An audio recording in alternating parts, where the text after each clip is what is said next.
తెలంగాణలో ప్రజారోగ్యం ప్రథమ చికిత్స. ఇప్పుడు ఈ అంశం చాలా ఉద్రిక్తంగా, ఉత్తేజంగా ఉంది.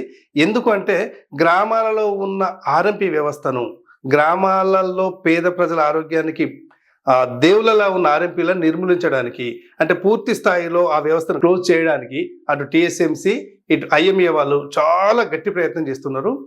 ప్రతి జిల్లా కేంద్రాలలో కూడా టాస్క్ ఫోర్స్ కమిటీలు ఏర్పాటు చేసి పోలీసు సహకారంతో ఆర్ఎంపీల క్లినిక్ల మీద రైడ్ చేసి మీరు ఎట్లా అసలు ఏ నిర్దేశించిన విధానాల ప్రకారం మీరు వైద్యం చేస్తున్నారు అని చెప్పేసి కేసులు పెడుతున్నారు.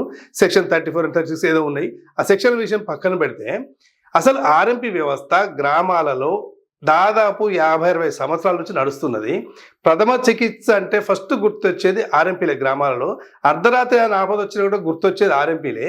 ఈ క్రమంలో టీఎస్ఎంసీ, ఐఎంఏ ఎందుకు ఆర్ఎంపీలను పూర్తి స్థాయిలో నిర్మూలించడానికి, పూర్తి స్థాయిలో మూయించడానికి కుట్ర చేస్తుందో లేకపోతే ఇంకోటి చేస్తుందో అనేది మీరే స్పష్టంగా తెలియజెప్పాల్సిన అవసరం ఉంది.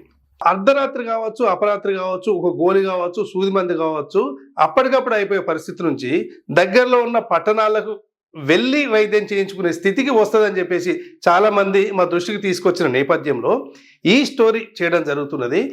అసలు గ్రామాలలో ఆర్ఎంపీ వ్యవస్థ ఎలా ఉంది, ఇంకా ఎలా ఉండాలి, అసలు ఆర్ఎంపీ వ్యవస్థ ఎంత అవసరం అనేది మీ అభిప్రాయాలను మాకు కామెంట్ రూపంలో తెలపండి.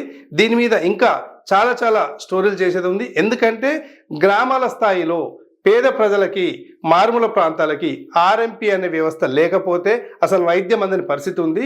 ఈ అభిప్రాయాన్ని మనం ప్రభుత్వం దృష్టికి తీసుకెళ్లాల్సిన అవసరం ఉంది. ఎట్ ద సేమ్ టైం అసలు ఎందుకు జరుగుతున్నది అనే అభిప్రాయాలు కూడా మాకు రావాలి. కాబట్టి మీ అభిప్రాయాలను సూటిగా మాకు కామెంట్ రూపంలో తెలియజెప్పాలని కోరుతున్నాం.